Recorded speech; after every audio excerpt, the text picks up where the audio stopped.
Welcome clients and guests to my channel. I'm Jason Cerro and I'm a licensed professional counselor. My videos are designed to educate and empower you to make informed decisions about your mental health.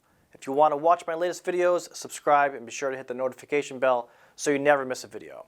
If you happen to like this video or learn something, be sure to give it a thumbs up because it really helps the channel. Rejection-sensitive dysphoria, RSD, is a relatively new concept involving a person who experiences extreme emotional pain due to feelings of rejection and shame. It is a very common symptom of attention deficit hyperactivity disorder, ADHD, and it is both neurological and genetic. At the end of this video, I will explain a few ways on how to deal with this condition, but first, I will do my best to explain what rejection-sensitive dysphoria actually is.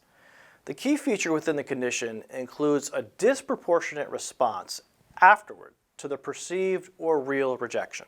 For example, if someone doesn't text them back immediately or leaves them on read, they may send a scathing text message back or internalize the non-responses, "They must hate me," "I must have done something wrong," "I'm such a loser," "I'm just not good enough for anyone." They may even delete, block, ghost, or unfriend that person from all contact in social media. This overlaps with what's referred to as twisted thinking or cognitive distortions. That includes assumption making, fortune telling, jumping to conclusions, and all or none thinking. While being rejected is not a pleasant experience for anyone, and it can absolutely hurt, a good percentage of people have the internal fortitude to recover either internally or process the rejection with someone they trust, and move on about their day. For RSD, the rejection could feel like getting hit by a Mack truck, and for some, recovery never happens. It snowballs into something worse over time if it's not caught and properly addressed. Deep-seated cognitions and behaviors are embedded into the person, acting as a protective shield. This protective shield serves as a defense mechanism for individuals with RSD in order for them to function in the environment that poses a threat to their mental, emotional, and physical freedom. People with RSD have such a strong emotional reaction to criticism, judgments that imply there is something wrong with them, and any type of exclusion from an activity or group. Even constructive feedback can be twisted into something completely off-beam and turned into something that it is not. In relationships, when a partner is simply sharing their own thoughts and feelings assertively and constructively, individuals with RSD will often not listen to the actual words and default to "I must be the worst partner ever," "I can't do anything right." This of course frustrates their partner and they feel like the person with RSD is missing their point entirely, resulting in poor overall communication and understanding. Individuals with RSD have incredibly low self-esteem, feel like they disappoint the people they love, and tend to be perfectionists. The perfectionist mentality allows for a fragile psyche to be in denial from a possible flaw. These types spend so much time preoccupied with not making a mistake or disappointing others that they come off as self-centered and better than others, when in fact they actually feel inferior to others and sometimes feel defective.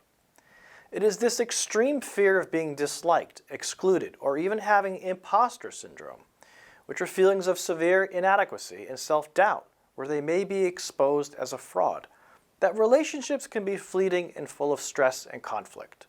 I'll often see RSD with individuals that have experienced controlling or invalidating parents and environments, restricting much of their physical freedom, where they go, who they interact with, as well as their mental and emotional freedom. The freedom to freely express their thoughts and feelings, it to be heard, acknowledged, and validated.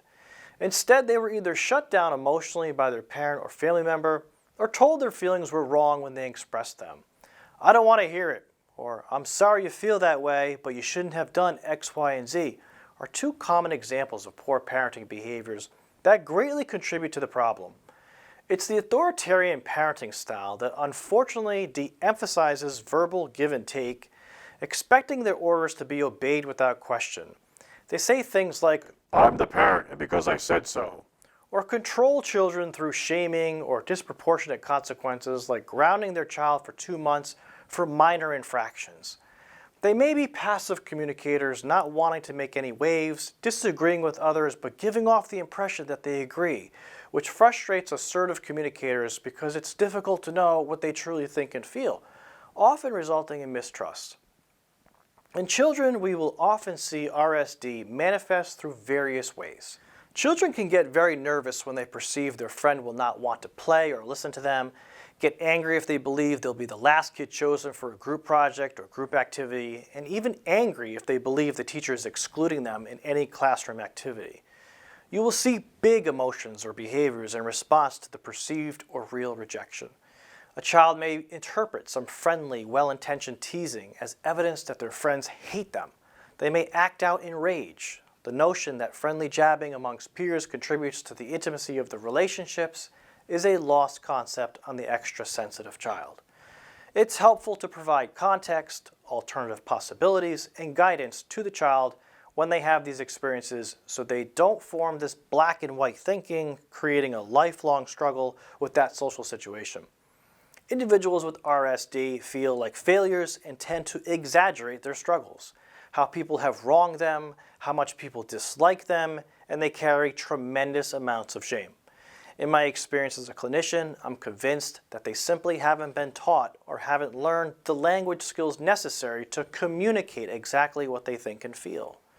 The pain is sometimes so deep they can't even muster up the required energy to effectively communicate.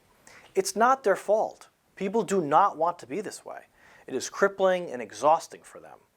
We do not grow up in a vacuum and therefore should not isolate and condemn individuals with RSD and tell them it is solely their responsibility to cope with their emotions.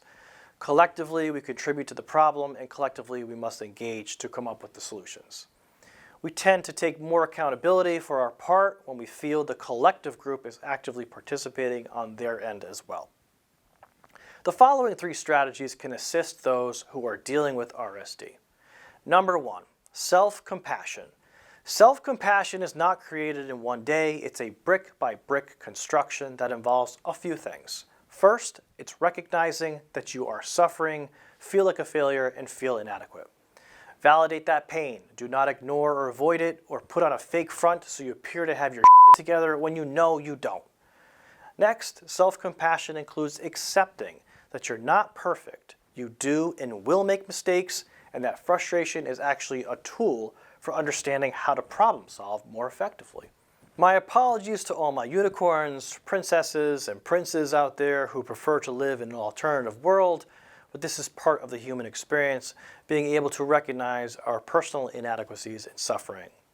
Number 2, if you can appreciate how difficult this condition is to live with, then you can probably understand that it can require mental health therapy that mainly uses dialectical behavioral therapy, DBT, as a framework to make great emotional, intelligent improvements. I have found that this approach, combined with cognitive behavioral therapy, CBT, really encapsulates the mindset and emotion regulation approaches and its subsequent evidence of individual growth. DBT teaches us how to learn emotion regulation skills to reduce our emotional vulnerabilities and increase our emotional resilience. DBT includes an intervention called opposite action. Opposite action has 4 steps. Number 1, identify your emotions. Are you angry, sad, frustrated, jealous, or envious? Number 2, what is the urge that accompanies the emotion? Do you want to punch someone, throw something, yell, isolate, or even shut down and sleep all day? Number 3, does the urge fit the facts of the situation? Is the urge to yell right now really an appropriate move? Will it cause more good or damage if I yell right now? This mindfulness process, in combination with CBT's examine the evidence strategy, provides further clues as to whether you should yell or not. For example, one might think to themselves, the last time I yelled, the person told me I scared them and that they don't feel safe around me. I don't want to be that type of person. That's part of a mindset. Number 4, if your emotions and urges don't fit the situation, do the opposite of what the urge wants you to do. In the yelling example I provided, the person may instead listen, pause, and do nothing while waiting the situation out, maybe ask a question or further clarify. And remember, if you're yelling, it's after the fact and you can't stop it anyway. It's past tense once you actually yell, and that's not how people would change anyway. No matter how loud you can yell. For the third strategy, let's go back to how I mentioned earlier that RSD is neurological and genetic. Best practice may include combining the previous two strategies with psychotropic medication. Dr. William Dodson, a board-certified psychiatrist, explains in his work that alpha agonist medications like guanfacine and clonidine provide mild relief for some people and that the medication can be a game changer. He goes on to suggest that for some, the alpha agonist medications work better than stimulant medications like Concerta, Adderall, and Vyvanse, for example. I attached a link to his work in the description below, so be sure to check out his findings. Please set up an intake with a qualified licensed clinician who has experience working with this type of condition and get properly assessed. Or if you have a doctor, therapist, or counselor at this time, I encourage you to reach out to them if you haven't already. Please continue to spread mental health awareness to help yourself and maybe even someone who may need a little nudge to get some help. If you liked this video or found it useful in any way, please share it to someone you believe it may help. Please like the video and subscribe, and don't forget to put the notification bell on so you know exactly when my next video comes out. Thank you for watching, and as always, be where you are, be resilient.